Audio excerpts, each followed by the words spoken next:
My name is Sydney Harper, and I'm 30 years old. I work as a graphic designer in the vibrant mid-sized city of Brookmere. Life had been moving along steadily, but tonight felt like the beginning of something much bigger. As I gazed around the softly lit restaurant, I couldn't stop smiling. Everything seemed perfect. The camel-colored centerpieces, the gentle background music, and the delicate scent of fresh flowers in the air. Tonight wasn't just any ordinary night. It was our engagement party. After 4 wonderful years together, Nathan and I were finally taking the next step. In just 4 months, we'd be married. Nathan stood beside me, tall and warm as ever, his hand gently resting on the small of my back. I'd met him 4 years ago when he joined the creative department at the marketing firm where I worked. From the very beginning, we hit it off during a company off-site retreat, and from there, everything just flowed naturally. He was kind, dependable, and smart, qualities that made him the perfect match for me. Together, we'd built a life based on respect, trust, and shared goals. Our closest friends and family had gathered here tonight to celebrate our engagement, and I couldn't have been happier. The familiar faces of coworkers, old college friends, Nathan's parents, and even a few cousins I hadn't seen in a while filled the room. But there was one thing that stood out: my family. My parents, Erica and Owen Harper, were seated at a table near the front. Their smiles looked stiff, almost forced. My younger sister, Chloe, was there too, lazily scrolling through her phone, as if she'd been dragged here against her will. Knowing her, this was probably her 3rd phone of the year. We had never been very close, and over the years, that distance had only grown. But tonight wasn't about old family dynamics. It was about love, commitment, and the new chapter ahead. Or so I thought. The clinking of a wine glass brought my attention back to the front of the room. My mother, Erica, stood up, tapping her glass with a spoon to quiet the crowd. The sound reverberated, and the room fell into a hushed silence. Conversation stopped, and all eyes turned toward her. "Can I have everyone's attention, please?" she called out, a smile on her face that didn't quite reach her eyes. "First, I want to say congratulations to my beautiful daughter, Sydney, and her wonderful fiancé, Nathan. I hope your marriage is full of love, joy, and happiness." A polite round of clapping followed, and glasses were raised in our honor. Nathan squeezed my hand under the table, and I smiled at him, feeling an overwhelming sense of gratitude. But then my mother spoke again, her tones suddenly colder, more deliberate. "I also have an important announcement to make," she said, setting her glass down carefully, as if savoring the moment. "After talking it over with Owen, we decided to give Sydney's $45,000 wedding fund to Chloe instead." The room went dead silent. For a moment, I thought I had misheard her, but as I glanced around, the shocked expressions on everyone's faces confirmed what I had just heard. My heart skipped a beat. A soft, almost involuntary chuckle escaped my lips. I looked around, half expecting someone else to laugh along with me. Surely, this had to be a joke, right? "That's funny, Mom," I said, trying to keep my tone light, but my voice wavered. "But that money is mine. I'm not giving it away." Erica's smile faded instantly, replaced by an expression that was as cold as ice. Her lips pressed into a thin line, and her eyes were sharp with determination. "This isn't a joke, Sydney," she said, her voice sharp and unwavering. "Your sister is getting married a few months after you, and she needs the money more than you do." A wave of heat rushed to my face, and I felt my stomach tighten as if I had just been punched. I couldn't believe what I was hearing. "What are you talking about?" "That's my money, Mom. You and Dad gave it to me. It's in my personal account for my wedding." But Erica didn't seem to care. She looked at me as if I were a stranger, as if I had no claim to what was rightfully mine. The room felt like it was closing in on me, the weight of my mother's words sinking deep into my chest. I could feel my face flush with anger and humiliation, but it was mixed with a deep sadness. Was this really how she saw me? Was I so easily dismissed in her eyes, replaced by Chloe, the one person I'd always felt distant from? Nathan squeezed my hand harder under the table, his brow furrowed with concern, but I couldn't look at him. My mind was spinning. My heart was heavy, and for the first time in years, I questioned my place in this family. My hands began to tremble as I stood there, trying to steady myself, but the flood of emotions was overwhelming. I stared at my mother in disbelief. How could she even think this was okay? "We've already planned our wedding with that money," I said, my voice shaking but resolute. "We've been careful. We're being smart with it. We even want to use part of it for a down payment on a house. You can't just take it away." Suddenly, Chloe shoved her chair back, standing up so abruptly that her drink nearly toppled over. "Don't be so selfish, Sydney," she snapped, her voice laced with fury. "You could have offered to share it a long time ago. You know I need it more than you do." I turned to face her, my jaw clenched tightly. "This isn't about need, Chloe. It's about what's right. I planned ahead. You blew through your own fund, and now you expect me to just hand mine over to you." "She lives simply," my mother barked, her voice cutting through the tension. "She doesn't have much, and her fiancé is doing the best he can. You've always had more." "I've always worked harder." I shot back, folding my arms across my chest. "I follow the rules. I saved. I planned. I don't care how you spin it. I'm not giving you my money."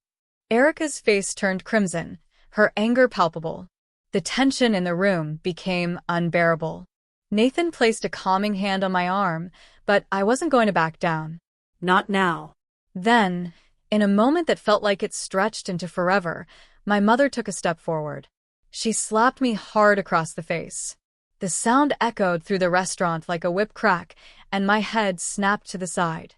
My cheek burned with the sting, but it wasn't just the physical pain that hit me, it was the emotional shock. The room went completely silent. No one moved. Even Chloe stood frozen, her face a mask of surprise. I slowly turned my face back toward my mother. My voice was low, but steady. "You don't get to hit me just because I said no." A sharp intake of breath came from someone at a nearby table. Then I heard it, the soft voice of a waiter near the bar speaking into a phone. "Yes, hello. I need to report an assault. It happened just now at Alden's Bistro." Within moments, the unmistakable sound of sirens could be heard approaching the restaurant. The guests remained hushed, many stealing furtive glances toward me while others awkwardly stared down at their plates, unsure of how to react. I stood there silently, still processing the shock of what had just happened. My cheek throbbed, but it was the emotional sting that hit harder. Nathan remained beside me, his jaw tense with anger and concern, while my father silently pulled Erica aside, trying to calm her down. Moments later, 2 uniformed officers entered the restaurant. One of them approached our table and asked if I was the one who had been assaulted. I nodded quietly, confirming what had happened. A nearby waiter stepped forward, offering his account of the slap, explaining how Erica had struck me in full view of the guests. Erica tried to defend herself, insisting it was just a family matter, but the officer calmly informed her that public assault, regardless of the relationship, was a criminal offense. The officers turned to me. "Do you want to press charges?" one of them asked, his voice soft but firm. My heart pounded in my chest, my thoughts racing. In that moment, I felt a mixture of anger, betrayal, and fear. I had never imagined this scenario, not in a million years. But as I looked at Erica, standing there, her face twisted in rage, I knew what I had to do. "Yes," I said, my voice steady despite the storm brewing inside me. "I do." The officers placed Erica under arrest right there in the restaurant. As they let her out in handcuffs, I couldn't help but notice Chloe, staring at me in disbelief. To her, I was the villain. She looked at me as if I were the one in the wrong for standing up for myself.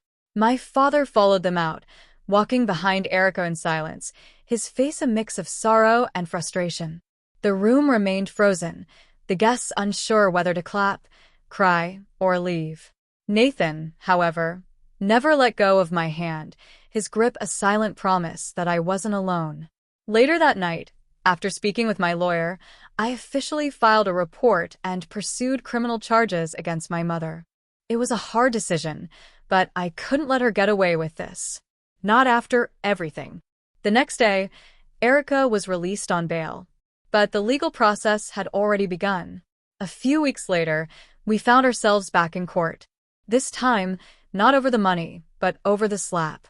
Erica stood before the judge, her face a mask of defiance as she tried to justify her actions. But the witness accounts were clear. The evidence was undeniable. The courtroom was tense as my mother avoided making eye contact with me. I had expected her to put up some kind of defense, but Erica just seemed to retreat into herself, looking down at her hands. When the judge asked if I had anything to say, I stood up and locked eyes with my mother, my heart racing in my chest. I couldn't let this go without making it clear. I didn't expect this from my mother, I said clearly, my voice echoing in the quiet room. But no one is above the law. The courtroom went still, the weight of my words hanging in the air. Erica didn't react, but I could feel the years of resentment and hurt boiling inside me. I wanted to be angry, but in that moment, I was just exhausted. When the verdict came, the reality of what had happened began to set in.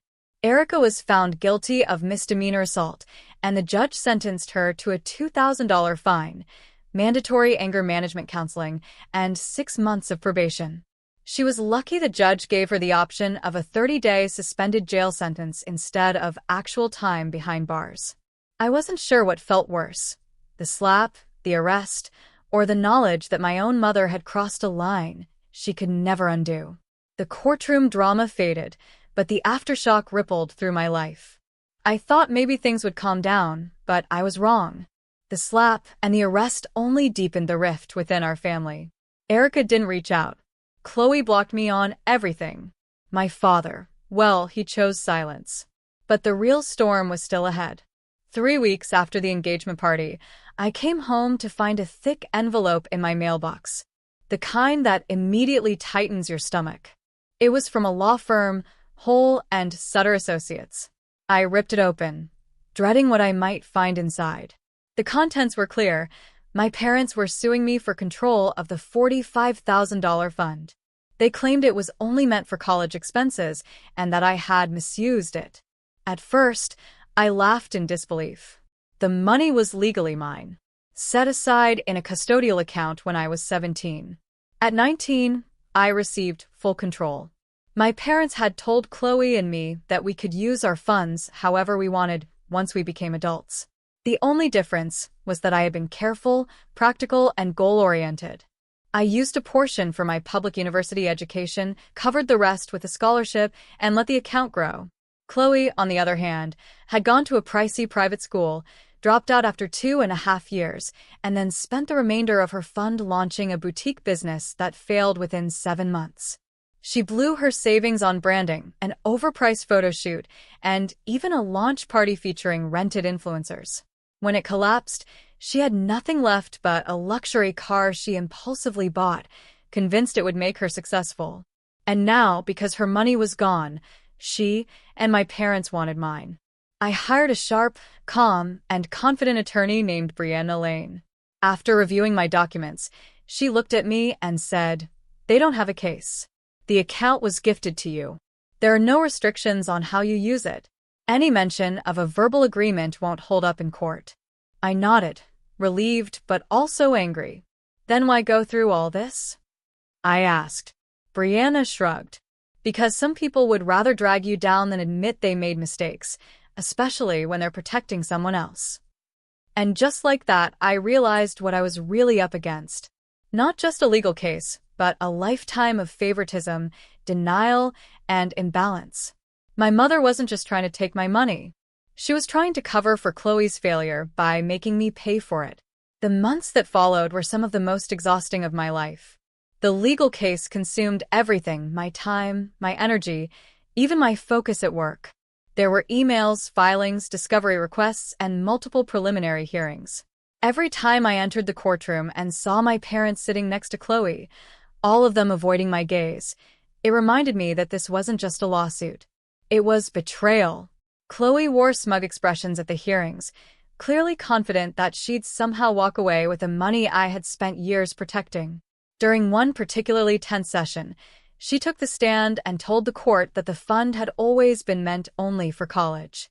My lawyer stood and asked her plainly, "Did you use all of your fund strictly for college expenses?" Chloe hesitated. "Well, not all of it," she muttered, shifting uncomfortably in her seat. Brianna nodded. "In fact, you dropped out of college and used the remaining amount for your own business venture and a luxury car, didn't you?" Chloe's face tightened, her hands clutching the edges of the witness stand. "That's not relevant," she snapped, but Brianna was relentless. "It's very relevant. So, if there were supposedly strict conditions on this money, why were you allowed to use it for non-educational purposes without objection?" Brianna asked, her voice sharp. Chloe had no answer.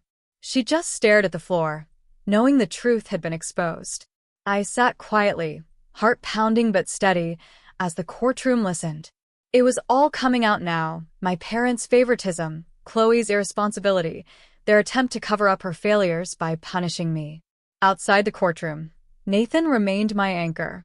He came to every hearing, held my hand through every setback, and reminded me again and again that standing my ground mattered. But it wasn't easy. The weeks leading up to the wedding had been a blur of legal battles, emotional exhaustion, and sleepless nights. Between legal fees and the constant drain of energy, it felt like everything I had planned for my wedding was being stripped away. I had to delay parts of the planning, I lost sleep, and sometimes I cried, sometimes in the middle of the night, sometimes between meetings at work. But I never gave up. I knew this fight wasn't just about money. It was about being seen, about being respected, and for once, about holding my family accountable. Just when I thought things couldn't get worse, they did. I was at home reviewing a list of wedding vendors when my phone buzzed with a call from my cousin, Melissa. "Sydney, I just wanted to say I'm sorry about the wedding being canceled," she said sympathetically. My heart skipped a beat. "What are you talking about?" I asked. "The wedding's still on." There was a pause. "Your mom called me last week.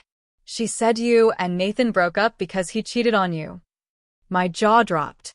Within the next hour, I received 3 more calls from confused friends and distant relatives, all asking why the wedding had been called off. Someone had even sent fake emails designed to look like they were from me saying the event was canceled. I checked my email and found nothing in my sent folder, which meant someone had made a fake account to impersonate me. I was stunned. My mind immediately went to Chloe. I had no proof, but the pattern was clear. The sabotage wasn't stopping at legal claims. It had become personal. I called Aunt Mara, my mom's sister, and one of the few relatives who hadn't taken sides. "I was about to call you," she said with a sigh. "Your mother's been telling people you're lying about Nathan, that you're unstable, and that the wedding was never supposed to happen." I leaned back against the wall, exhausted. "Why is she doing this?" I asked. "Because she's protecting Chloe," Aunt Mara replied gently. "She's always protected her, even when she didn't deserve it. I love Chloe, but your mom is enabling her. And now she's dragging you through the mud to make her look better." The betrayal cut deeper than any courtroom testimony ever could. My own mother was trying to ruin my reputation to win sympathy for my sister. Nathan walked in that evening and immediately noticed my face. "What's wrong?" he asked. I showed him screenshots of the fake emails and told him what Melissa had said. He was furious but not surprised. "Your sister just contacted me too," he added grimly. "She said she had proof that you were cheating on me. She sent photos." I stared at him in horror. He pulled out his phone and showed me several poorly edited images, clearly photoshopped, of a woman with my face pasted onto another body standing beside some random man. It was laughably bad, but deeply upsetting. Nathan shook his head.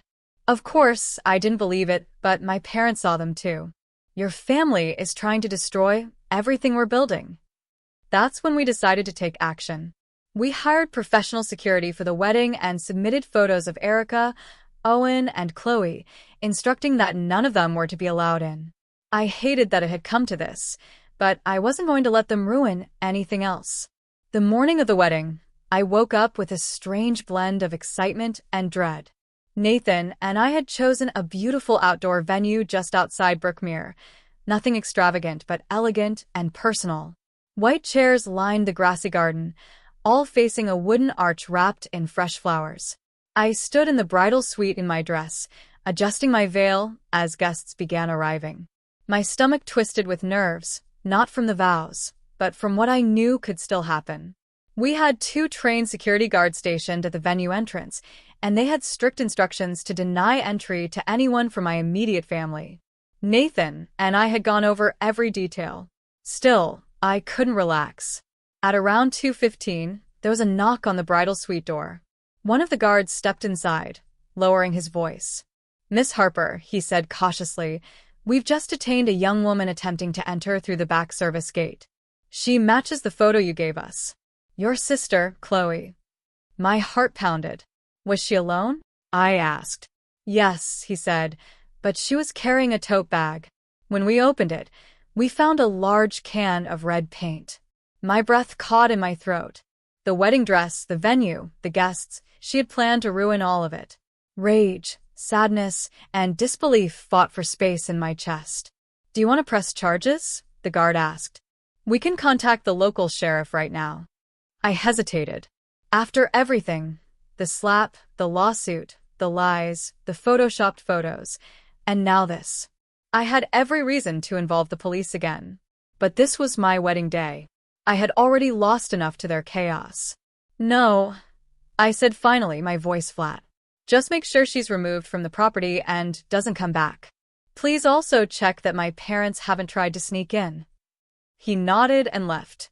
I sank into a nearby chair, trying to keep from crying. My best friend, Isabel, knelt beside me. "What happened?" she whispered.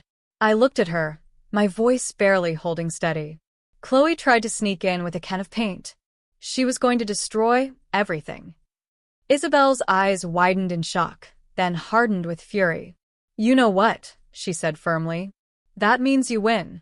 They couldn't stop your happiness, so they tried to ruin it. But you stopped them. You stood your ground. Now go marry the man who stood by you through all of this. You deserve every bit of this day." I wiped my tears, took a deep breath, and stood up. My Uncle Brian, my dad's brother, walked me down the aisle. As I stepped into the garden, I saw Nathan waiting under the arch, eyes locked on mine. And in that moment, the rest of the world disappeared. The betrayal, the court dates, the tears, the pain, it all faded. Today was about love. Ours. The ceremony was heartfelt and beautiful. We exchanged vows that spoke of strength, loyalty, and partnership. The officiant pronounced us husband and wife, and the guests erupted into applause. For the first time in months, I felt light, free. The weight that had been dragging me down for so long was gone. The reception was everything we hoped it would be. There was laughter, music, and heartfelt speeches from people who had stood by us through it all. Isabel gave a toast that made me cry, soft, proud tears, the kind that only come after you've been through a storm and found peace on the other side. Nathan and I danced, ate, and celebrated like nothing else mattered. And in truth, nothing else did. Nearly everyone commented on how beautiful the venue looked, how happy we seemed, and how the day felt full of genuine love. A few guests had heard bits of the drama, but they respected our silence. One aunt leaned over during dinner and whispered, "I'm so proud of you for standing your ground." Her words stayed with me long after the cake had been cut and the final song played. As the night wound down, Nathan and I slipped away under a sky full of stars, running hand in hand through a shower of rice thrown by our friends. We climbed into the car waiting at the curb and drove off, both of us grinning like kids. I turned back for a second and looked at the glow of the venue in the distance. My sister had tried to ruin that moment, but she failed. They all had. Our honeymoon was pure bliss, 3 peaceful weeks in a quiet beach town far away from Brookmere. No courtrooms, no confrontations, just sun, waves, and the man I loved. I let myself breathe. Really breathe. For the first time in what felt like forever.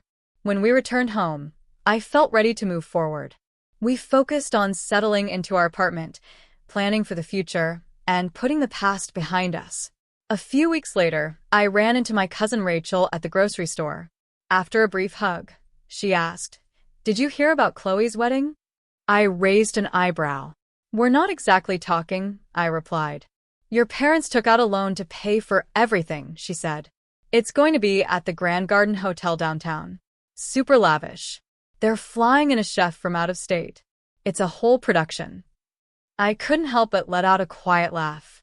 Of course, they were going all out for Chloe, even if it meant going into debt. Are you going if she invites you? Rachel asked carefully.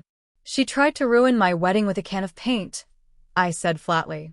So no, I won't be attending. And funny enough, no invitation ever came. I later heard through family gossip that several relatives declined their invitations to Chloe's wedding out of discomfort with how I had been treated. Some were polite about it, others were vocal. Either way, the shine had started to wear off for Chloe, and for my parents too.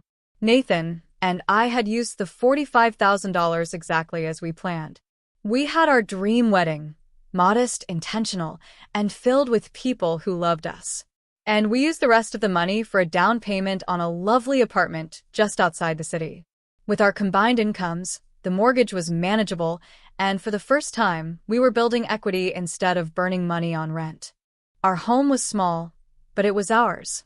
Built not with handouts, but with hard decisions and perseverance. Life, after the wedding, settled into a rhythm I hadn't known I needed. Nathan and I spent our weekends decorating our new apartment. Nothing fancy, just shelves we installed ourselves, a couch we saved up for, and walls filled with photos from our wedding and travels. One Saturday afternoon, while we were setting up the guest room, Nathan laughed as he struggled with an IKEA dresser. "Who do you think will be our first overnight guest?" he asked. I paused, screwdriver in hand. For a brief second, my mind went to my parents. Maybe, in some far-off version of reality, they'd apologize. Maybe Chloe would grow up and take responsibility. But then I remembered how far I'd come, how much I'd fought for my peace. I couldn't keep waiting for people who had never truly shown me love or respect to suddenly change. "Our first guest will be someone who genuinely cares for us," I said with a smile. And that's all that matters now. For what she did, but deep down I wasn't holding my breath. "Whoever it is," I finally said, smiling softly, "there'll be someone who truly cares about us." Holidays came and went with no calls, no messages, and no invitations. At first, their absence hurt. My birthday passed quietly that year, and for the first time ever, I didn't hear my mother's voice wishing me well. But then, I remembered the slap, the lawsuit, the lies, the paint, the fake photos, and the effort to destroy something pure out of jealousy. And the pain softened into clarity. Nathan occasionally asked if I thought there would ever be peace between us and my family. "Maybe one day," I said honestly, "but if it ever happens, it'll take more than an apology. It'll take change. And I don't see that coming anytime soon." Chloe's wedding eventually came and went. From what I heard, it was over the top, champagne fountains, a rented string quartet, and matching designer dresses for the bridesmaids. But several key family members skipped it, uncomfortable with how they'd watched my parents and sister treat me. Worse, the massive loan Owen and Erica had taken out became public knowledge. They'd sunk everything into that one event, trying to make a statement, trying to pretend the past year hadn't happened. But it had, and people remembered. As Nathan and I grew into our marriage, I realized something profound. Family isn't just the people who share your blood. It's the people who support your boundaries, who celebrate your wins, and who respect your peace. I had lost a lot, yes, but I had gained a home, a husband who stood by me through everything, and friends and extended relatives who saw the truth and never wavered. And most importantly, I still had myself. I didn't crumble. I didn't give in. I protected what I had built, not out of greed, but out of dignity. The $45,000 fund helped us buy a future, a home, stability. But what it really gave us was freedom. Freedom from manipulation. Freedom from guilt. Freedom from a family that believed love was conditional on obedience. I stood up for myself and I won. Not just in court, but in life. Please feel free to comment below if you like this. Remember to like and subscribers for more.